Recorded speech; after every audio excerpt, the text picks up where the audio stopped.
আসসালামু আলাইকুম প্রিয় শিক্ষার্থীবৃন্দ। আজকে একাদশ ও দ্বাদশ শ্রেণীর উচ্চতর গণিত দ্বিতীয় পত্রের চতুর্থ অধ্যায়ের বৃত্ত নিয়ে আলোচনা করব। আজকে বৃত্তের সূত্র নিয়ে আলোচনা করব। এরপরে একটা অঙ্ক করব। চলে যাই আমরা আজকের ক্লাসে।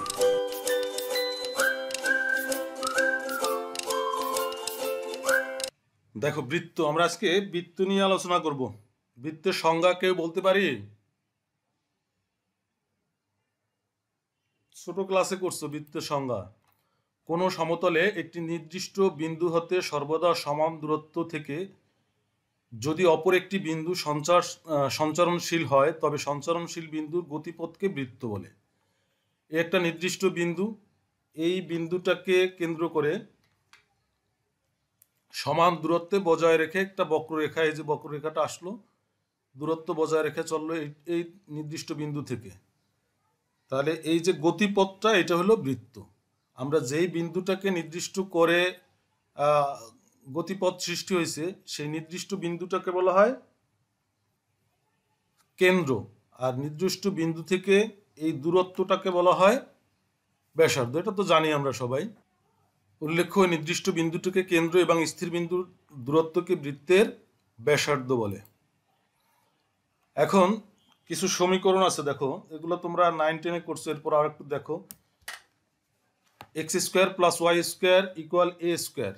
এই বৃত্তটা হলো, যদি বৃত্তটার কেন্দ্র মূল বিন্দুতে থাকে, কেন্দ্র যদি মূল বিন্দুতে থাকে আর ব্যাসার্ধ যদি a একক হয়, এই বৃত্তটাই যদি দেখো, মনে করো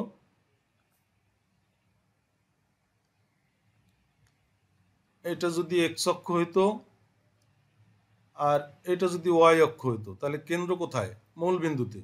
আর এই ব্যাসার্ধ, এইটার দৈর্ঘ্য যদি a একক হইতো, তখন বৃত্তের সমীকরণ হইতো x² + y² = a²। এটা যদি মূল বিন্দুর কেন্দ্র হইতো, অর্থাৎ এইখান দিয়ে যদি তোমার এই x অক্ষটা হইতো আর এই যদি y অক্ষ থাকতো, কেন্দ্রটা মূল বিন্দুতে, তখন বৃত্তের সমীকরণ হলো x² + y² = a²। এটা কোনটা? কেন্দ্র মূল বিন্দুতে। এরপর দেখো, নির্দিষ্ট কেন্দ্র যদি এইচকে হইতো, এইখানে কেন্দ্রটা যদি এই মূল বিন্দু, এই কেন্দ্র যদি মূল বিন্দুতে না হইয়া এইচকে হয়তো, মনে করো এটা যদি এরকম থাকতো, এইরকম বৃত্ত, এইখানে কেন্দ্রটা হলো এইচকে, কেন্দ্র এইচকে যদি হয় আর ব্যাসার্ধ যদি আর হয়, এই বৃত্তের ব্যাসার্ধ যদি আর হয়, তাহলে বৃত্তের সমীকরণ হলো x - h² + y - k² = r²।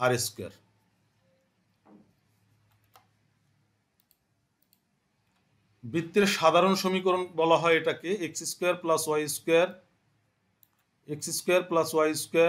+ 2gx + 2fy + c = 0, যেটার কেন্দ্র, এটার কেন্দ্র হলো -g - f, আর ব্যাসার্ধ হলো √g² + f² - c। বৃত্তের সাধারণ সমীকরণ, এটা মনে রাখতে হবে। বৃত্তের সাধারণ সমীকরণ হলো কি? x², বৃত্তের সাধারণ সমীকরণটা হলো কি? x² + y² + 2gx + 2fy + c = 0। এই বৃত্তটা, মনে করে এরকম একটা বৃত্ত, এটার কেন্দ্র হইল -g - f। যদি কেন্দ্র এরকম হয়, তখন ব্যাসার্ধ হবে √g² + f² - c। এটাকে বলা হয় বৃত্তের সাধারণ সমীকরণ। এটা ব্যাসার্ধ √g² + f² - c। এটা x অক্ষ থেকে খণ্ডিত অংশ। x অক্ষের খণ্ডিত অংশ মানে কি? মনে করো বৃত্তটা এরকম আছে, এরকম আছে। এখন এইখান থেকে এই যে x অক্ষ বরাবর কাটছে, y অক্ষ বরাবরও কাটছে। এই যে x অক্ষ বরাবর যেটুক দৈর্ঘ্য, এইটুক হলো √2g² - c, আর y অক্ষ থেকে যেটুকু আসলো সেটুক হলো 2√f² - c। বুঝতে পারছি? যদি বৃত্তটা এক্স অক্ষকে স্পর্শ করে, মনে করো একটা বৃত্ত, এটা এক্স অক্ষকে স্পর্শ করছে।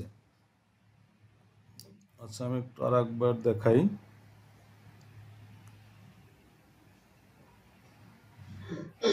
যদি এক্স অক্ষকে স্পর্শ করে, মনে করে এখানে স্পর্শ করছে, যদি এক্স অক্ষকে স্পর্শ করে তখন জি স্কোয়ার ইকুয়াল সি হবে। অর্থাৎ এক্স অক্ষকে স্পর্শ করলে এই 2√জি স্কোয়ার ইকুয়াল সি ইকুয়াল 0 হবে। 2√জি স্কোয়ার ইকুয়াল সি, এখান থেকে আসে জি স্কোয়ার ইকুয়াল সি।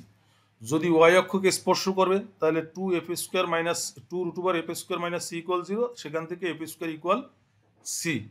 এখন বৃত্তটা যদি উভয় অক্ষকে স্পর্শ করে, যদি বৃত্তটা উভয় অক্ষকেই স্পর্শ করে, যেমন এখানে এক্স অক্ষকে স্পর্শ করছে, ওয়াই অক্ষকে স্পর্শ করে, যদি এক্স অক্ষ এবং ওয়াই অক্ষ দুইটাকে স্পর্শ করে তাহলে হবে কি G square equal C, f² equal C, দুইটাই তো হলো। তার মানে কি সি ইকুয়াল জি স্কোয়ার সমান f², তার মানে জি ইকুয়াল এফ। যদি বৃত্তটা উভয় অক্ষকে স্পর্শ করে তখন আসবে জি ইকুয়াল এফ।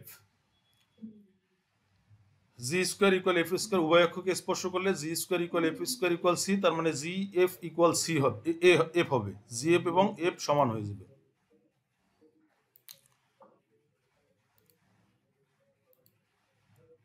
এরপর আর একটা সূত্র আছে, দেখো x1 y1 এবং x2 y2 বিন্দুদ্বয়ের সংযোগ রেখাংশকে ব্যাস ধরে অঙ্কিত বৃত্তের সমীকরণ। যদি একটা বৃত্তের এটা যদি ব্যাস হয়, এটা এ বিন্দু, এটা x1 y1, আর এটা বি বিন্দু, এটা হলো x2 y2। এখন এটা হলো ব্যাসের প্রান্ত বিন্দু, তার মানে এইরকম করে একটা বৃত্ত, এরকম যদি বৃত্ত হয়, একটা বৃত্তের ব্যাসের প্রান্তবিন্দু যদি x1 y1 আর x2 y2 হয়, তখন ওই বৃত্তটার সমীকরণ x minus x1 into x minus x2 plus y minus y1 into y minus y2 equal 0। আচ্ছা এরপর দেখবো দুইটা বৃত্ত যদি বহিঃস্পর্শ করে, দুইটা বৃত্ত দেখো, এই একটা বৃত্ত, এই একটা বৃত্ত, দুইটা বহিঃস্পর্শ করছে। প্রথম বৃত্তের কেন্দ্র হলো C1, দ্বিতীয় বৃত্তের ব্যাসার্ধ এই কেন্দ্র হলো C2। প্রথম বৃত্তের ব্যাসার্ধ হলো R1, এটা হলো প্রথম বৃত্তের ব্যাসার্ধ R1, এটা হলো R2 দ্বিতীয় বৃত্তের ব্যাসার্ধ।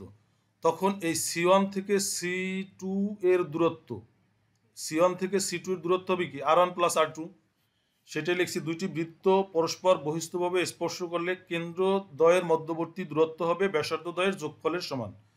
অর্থাৎ দুইটা বৃত্ত যদি বহিস্থভাবে স্পর্শ করে তাহলে তাদের কেন্দ্র দুইটার দূরত্ব হবে ওই ব্যাসার্ধ দুইটার যোগফলের সমান।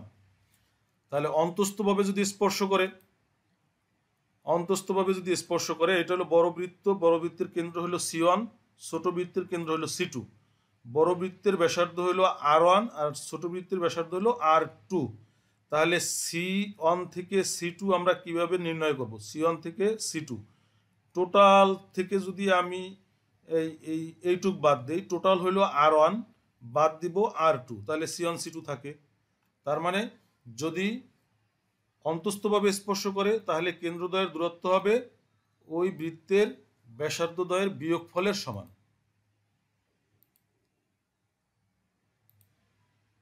C1 into C2 equal R1 minus R2। ঠিক আছে, বুঝতে পারছো?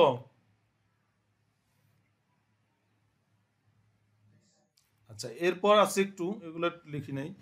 এরপর আছে যদি বৃত্তটা মূল বিন্দুগামী হয়, অর্থাৎ একটা বৃত্ত যদি মূল বিন্দু দিয়ে যায়, এই বৃত্তটা মূল বিন্দু দিয়ে গেল, যদি মূল বিন্দু দিয়ে যায় তাহলে সি ইকুয়াল 0 হবে, সির মান 0 হবে। অর্থাৎ তখন বৃত্তের সমীকরণ হবে কি x² plus y² plus 2gx plus 2fy equal 0, C থাকবে না যদি মূল বিন্দুগামী হয়।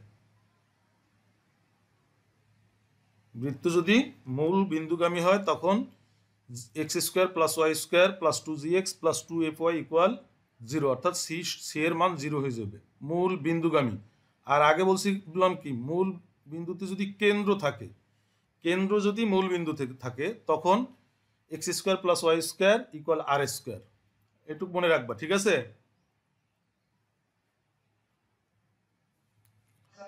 নেই তো। আচ্ছা, এরপর বৃত্তের তিনটা বৈশিষ্ট্য আছে, বৈশিষ্ট্যগুলো একটু তোমরা একটু পড়ে নিবা, এটা লাগে ভাইবার সময় জিজ্ঞেস করে অথবা প্র্যাকটিক্যালে লাগে। আমাদের বৃত্তের সমীকরণ কি? X square plus Y square plus G square plus two F Y plus C equal zero. এটার বৈশিষ্ট্য কি? এটা দ্বিঘাত সমীকরণ। দ্বিঘাত সমীকরণ, এক্স স্কোয়ার এবং ওয়াই স্কোয়ারের সহগ সমান হবে। যদি এক্স স্কোয়ার টু হয়, ওয়াই স্কোয়ারও টু হবে। Two X square plus two Y square, বা X square plus Y square, two X square plus three Y square, এটা কিন্তু বৃত্ত হবে না। আর সব ঠিক আছে, কিন্তু এক্স স্কোয়ার এবং ওয়াই স্কোয়ারের সহগ সমান না হলে বৃত্তের সমীকরণ হবে না। তাহলে দ্বিঘাত সমীকরণ হতে হবে, এক্স স্কোয়ার এবং ওয়াই স্কোয়ারের সহগ সমান হইতে হবে। আর এখানে দেখো এক্স ওয়াই যুক্ত পদ নাই, এক্স ওয়াই শুধু এক্স ওয়াই একত্রে নাই, এক্স আলাদা আছে ওয়াই আলাদা আছে, এক্স ওয়াই একত্রে এরকম কোনো পদ নাই, তাহলে এক্স ওয়াই যুক্ত পদ থাকবে না। এটা হলো বৃত্তের বৈশিষ্ট্য। এরপর দেখি আমরা একটু অঙ্কে যাব। আমরা অসীম কুমার সাহার 3-2। আচ্ছা দেখি, এখন অফ করো। 3 নম্বর অঙ্কটা দেখি একটু আমরা। 3-2, একটি বৃত্ত -6, 5, -3, -4 এবং 2, 1 বিন্দু তিনটি দিয়ে অতিক্রম করে। বৃত্তের সমীকরণ, কেন্দ্রের স্থানাঙ্ক এবং ব্যাস নির্ণয় করো। কি কি চাইছে? বৃত্তের সমীকরণ নির্ণয় করতে বলছে, কি যন্ত্রণা, বৃত্তের সমীকরণ, কেন্দ্রের স্থানাঙ্ক এবং ব্যাস, এগুলা নির্ণয় করতে বলছে। একটা বৃত্ত যদি মনে করো, একটা বৃত্তের সমীকরণ, এই বৃত্তটা, এই একটা বিন্দু, এটা মনে করি -6, -6, 5, এইটা মনে করো -3, -4, -3, -4, আর একটা বিন্দু ধরলাম 2, 1। এই তিনটা বিন্দু দিয়ে যায়, এইরকম বৃত্তের সমীকরণ নির্ণয় করতে বলছে। আর কি বলছে? কেন্দ্রের স্থানাঙ্ক নির্ণয় করতে বলছে, ব্যাস নির্ণয় করতে বলছে। বুঝতে পারছি? একটা বৃত্তে তিনটা বিন্দু দিয়ে যায়, এরকম বৃত্তটার সমীকরণ আগে নির্ণয় করি। তাহলে আমরা জানি কি, বৃত্তের সাধারণ সমীকরণ জানি, X square plus Y square plus 2gx plus 2f Y plus C equal zero. এখন এই বৃত্তটার উপর -6, 5, 3, -4 এবং 2, 1 বিন্দুটা আছে। যদি থাকে তাহলে দেখো, এই একটা বৃত্ত, এই বৃত্তটার উপর যদি -6, 5 বিন্দুটা থাকে, তাহলে কি হবে? এই -5 বিন্দুটা এই বৃত্তের সমীকরণের উপর বসাইলে সিদ্ধ হবে। অর্থাৎ এইখানে এক্স এর পরিবর্তে -5 আর ওয়াই এর পরিবর্তে যদি, এক্স এর পরিবর্তে -6 আর ওয়াই এর পরিবর্তে যদি -5 বসাই, তাহলে বাম পক্ষ ডান পক্ষ সমান হবে। এই তো, যেহেতু বিন্দুটা এটার উপর অবস্থিত। আচ্ছা, আর একটা মনে রাখবা, যদি তোমার এটা অবজেক্টিভে থাকে, এরকম একটা বৃত্তের সমীকরণ দিয়ে দিল, মনে করে X square plus Y square plus 2x plus 3y plus 5 equal 0, একটা সমীকরণ বলল। এরপর বলল -1, 2, এই বিন্দুটা এই বৃত্তের উপর অবস্থিত কিনা। তখন কি প্রমাণ করবা? এটা এরকম কিন্তু অবজেক্টিভই থাকে, এই বিন্দুটা, এই -1, 2 বিন্দুটা এই বৃত্তের উপর অবস্থিত কিনা। যদি অবস্থিত বা কেন্দ্রের, এটার ভিতরে বা বাইরে, এরকম প্রমাণ করতে বলে, তখন আমরা কি করব? বিন্দুটা এখানে বসাবো, এই এক্স আর ওয়াই এর পরিবর্তে -1, 2 বসাবো। বসানোর পর যদি 0 আসে, ইকুয়াল যদি 0 আসে, বাম পক্ষ যদি 0 আসে, তাহলে বৃত্তটা, ওই বিন্দুটা বৃত্তের উপরে অবস্থিত। যদি এটার মান আসে লেস দ্যান 0, 0-র চেয়ে ছোট আসে, এই -1 2 বসানোর পর, অর্থাৎ ওই বিন্দুটা বসানোর পর যদি বামপক্ষের মানটা 0-র চেয়ে ছোট আসে, অর্থাৎ <0 আসে, তখন মনে করব বিন্দুটা বৃত্তের ভিতরে অবস্থিত, এই কোনো এক জায়গায় অবস্থিত। যদি >0 হয় তাহলে বিন্দুটা বৃত্তের বাইরে অবস্থিত। বুঝতে পারছি? এই ছেলেরা কি বলছি, যদি বিন্দুটা বসানোর পর 0 হয় তাহলে ওই বিন্দুটা বৃত্তের উপরে অবস্থিত, যদি <0 হয় বৃত্তের বাইরে অবস্থিত, যদি >0 হয় তাহলে <0 হলে ভিতরে অবস্থিত, >0 হলে বাইরে অবস্থিত, আর =0 হলে বৃত্তের উপর অবস্থিত। এই বৃত্তের উপরে অবস্থিত হবে। বুঝতে পারছো? আচ্ছা, তাহলে এখন দেখো, যেহেতু -6 5 -3 -4 2 -1 বিন্দু তিনটা এই বৃত্তের উপর অবস্থিত, এই x² plus y² plus 2gx plus 2fy plus c = 0 এই রেখার উপর অবস্থিত, মানে এই বৃত্তের উপর অবস্থিত, তাহলে আমরা এই -6 5 বিন্দুটা বসাবো, -3 4 বিন্দুটা বসাবো, -3 -4 বিন্দুটা বসাবো, 2 1 বিন্দুটা বসাবো, বসাইলে 0 হবে, =0 লিখবো। তাহলে আমরা প্রথমে যদি এখানে -6 -5 বিন্দুটা বসাই তাহলে কি আসে একটা হিসাব করে দেখাই। -6 যদি বসাই তাহলে -6² প্লাস y², y হলো 5, 5² প্লাস 2gx হলো -6 প্লাস 2f y হলো 5, y হলো 5 প্লাস c = 0। এই বিন্দুটা বসাই এরকম আসে না?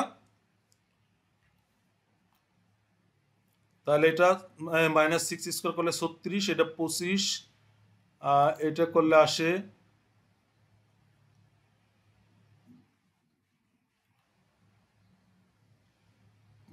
2g হলো -6 দুগুণে 12 -12, এটা 5 দুগুণে 10f প্লাস c, আর এই 36 প্লাস 25 61, এটা একটা সমীকরণ দিয়ে রাখলাম। এরপর বসাবো কোনটা, -3 -4 এই বিন্দুটা বসাবো। এটা বসাইলে কি আসবে, এটার 9 3² 9 4² 16, 2gx x হলো -3, 2fy y হলো -4 প্লাস c, এটা হিসাব করলে আসে।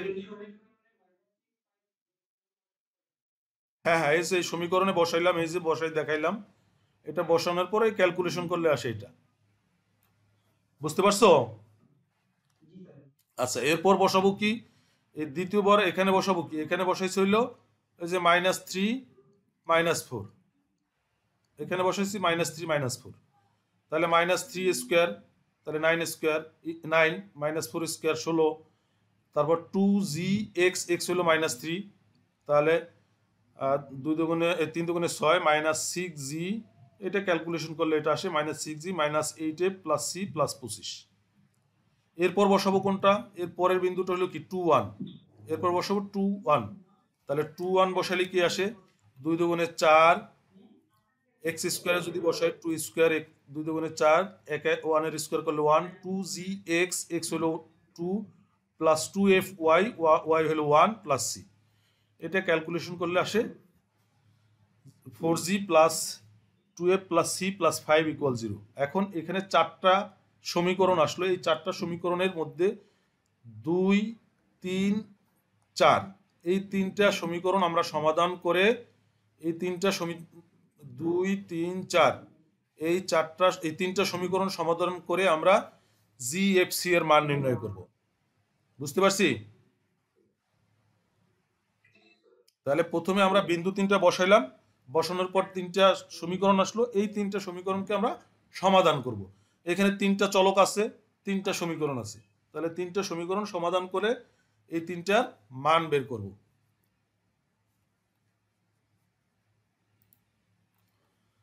আচ্ছা, এখন দেখো, তাহলে 2 থেকে 3 বিয়োগ করলে দেখো সি কাটা যায়, অথবা 3 থেকে 4 কাটা বিয়োগ করলে সি কাটা যায়। এবার প্রথমে আমরা 2 থেকে 3 বিয়োগ করি। আচ্ছা, এটা একটু দেখো, 2 থেকে যদি 3 বিয়োগ করি,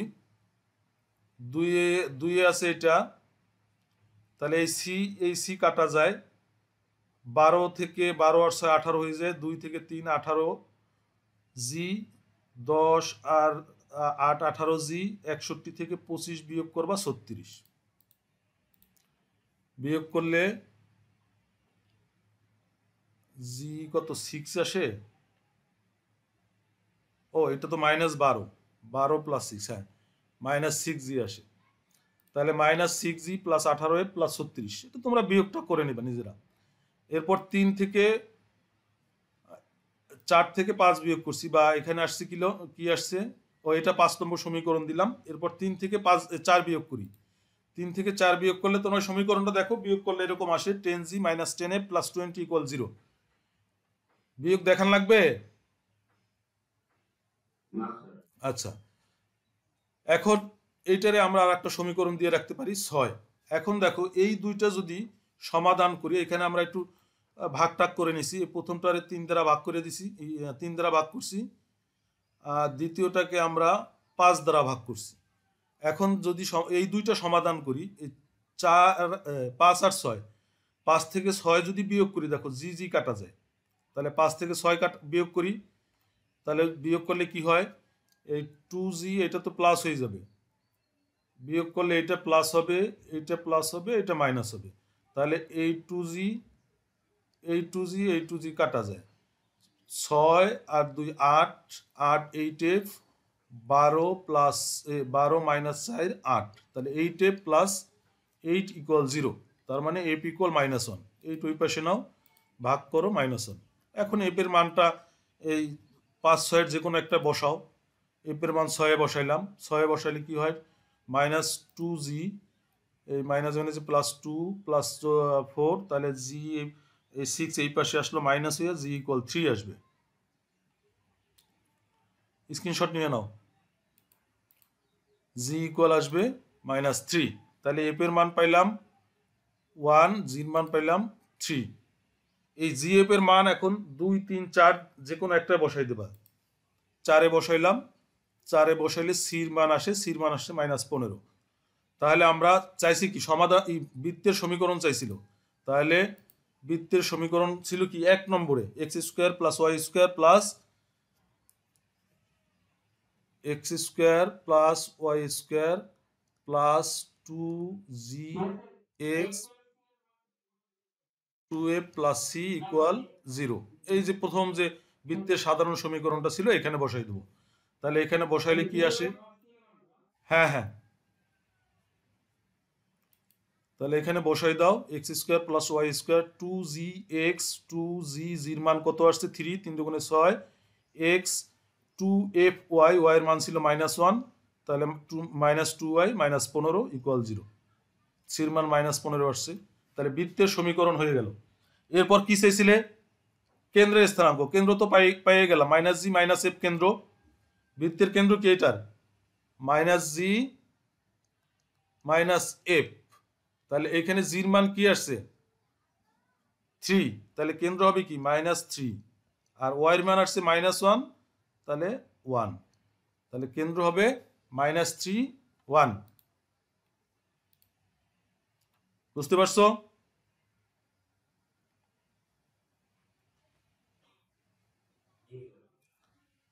এরপর আর একটা চাইছে কি, আর একটা চাইছে ব্যাস। ব্যাস চাইছে, ব্যাস কি, তাহলে আমরা ব্যাসার্ধ বের করতে পারি। ব্যাসার্ধ সূত্র মনে আছে কারো?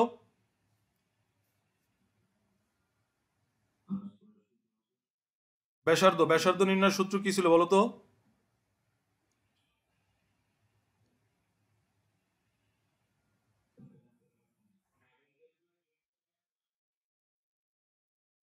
√g² + f² - c।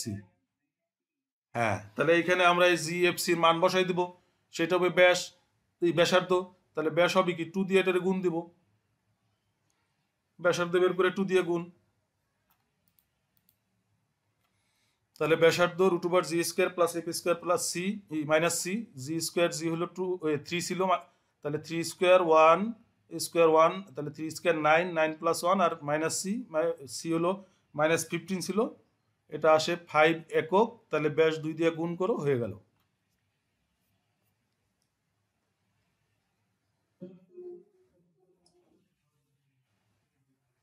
কোনটা কোনটা?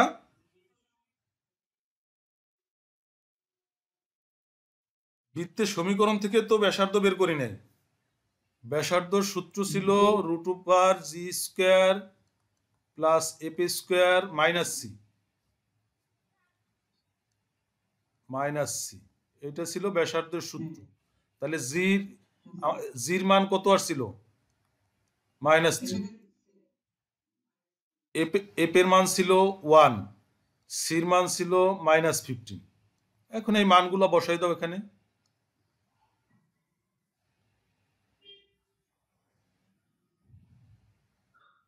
বুঝতে পারছো? জির মান -3, তাহলে -3 স্কোয়ার করলে 9, 1 এর স্কোয়ার করলে 1, -15। আর এখানে সূত্র কি -c, তাহলে মাইনাস এ মাইনাস +15। ঠিক আছে? আচ্ছা।